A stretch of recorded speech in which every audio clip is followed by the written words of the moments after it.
અંકલેશ્વરમાં પુત્રએ પિતાના બંગલામાંથી 19 lakh ચોર્યા. Duplicate interlock ચાવીઓ બનાવી મિત્ર સાથે મળી ચોરી કરી. પોલીસે બંનેને પકડી પાડ્યા. અંકલેશ્વરના પારસીવાડમાં થયેલી 19.80 લાખની ઘરફોડ ચોરીનો ભેદ ઉકેલાઈ ગયો છે. પોલીસે મકાન માલિકના પુત્ર અને તેના મિત્ર સહિત 2 આરોપીઓને ચોરીના ગુનાના મુદ્દામાલ સાથે ઝડપી પાડ્યા છે.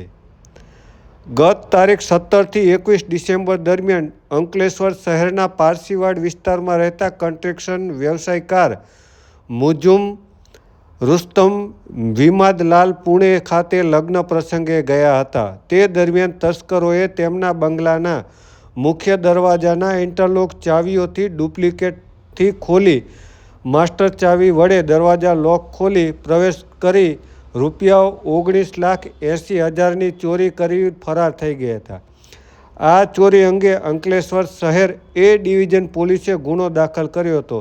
સ્થાનિક પોલીસ અને ભરૂચ એલસીબીની ટીમે હ્યુમન અને ટેકનિકલ ઇન્ટેલિજન્સના આધારે તપાસ શરૂ કરી અને તપાસ દરમિયાન પોલીસે અમદાવાદ ખાતેથી મકાન માલિકના પુત્ર ફરજાન મજૂમ વિમાદલાલને ચોરી થયેલા તમામ મુદ્દામાલ સાથે ઝડપી પાડ્યો હતો અને તેની પૂછપરછ કરતાં તેણે પોતાના કોલેજ મિત્ર મોહમ્મદ અનસ સાકિબ સૈયદ સાથે મળી ચોરી કરી હોવાની કબૂલાત કરી છે.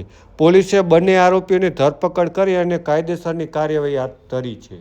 અંકલેશ્વર શહેરના પારસીવાડા વિસ્તારમાં તારીખ 17/12/2025 થી 21/12/2025ના બીચ કોઈ સમય મજૂમ રુસ્તમભાઈ જેના ઘરમાં એક ઘરફોડ થઈ હતી. એ લોકો મહારાષ્ટ્રમાં કંઈ લગ્નમાં ગયા હતા. તો આ દરમિયાન આના ઘરમાં એક મોટી ઘરફોડ થઈ હતી, જેમાં 14 જેટલો તોલા દાગીના જેની કિંમત આશરે ₹16,80,000 અને બીજા 3 લાખ રૂપિયા કેશ આની ઘરફોડ થઈ હતી. તો આમાં આપણે એલસીબી પીઆઈ અને આની ટીમ અને આપણા અંકલેશ્વર શહેર એ ડિવિઝનની ટીમ અને આ લોકોને તપાસ કરતા મળેલ હ્યુમન અને ટેકનિકલ ઇન્ટેલિજન્સ આધારે અહેમદાબાદથી 23/12/2025ના રોજ ફરજાન મજૂન નામના એક વ્યક્તિની ધરપકડ થઈ હતી અને આને દ્વારા ગુનો કબૂલ કરવામાં આવ્યો હતો.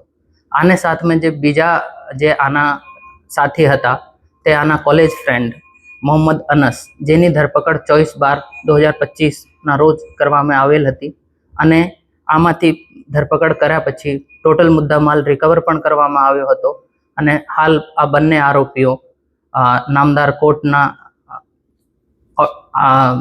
ઓર્ડર આધારે ફિલહાલ કસ્ટડીમાં છે. આ જે ફરજાન મજૂન છે, આ જે અરજદાર છે, આના પોતાનો બેટો છે અને આ આપણા મિત્ર મોહમ્મદ અનસ સાથે મળીને આના કોલેજના ખર્ચા અને બીજી જરૂરિયાત માટે આના ઘરમાં આ ચોરીનો કાવતરો રચ્યો.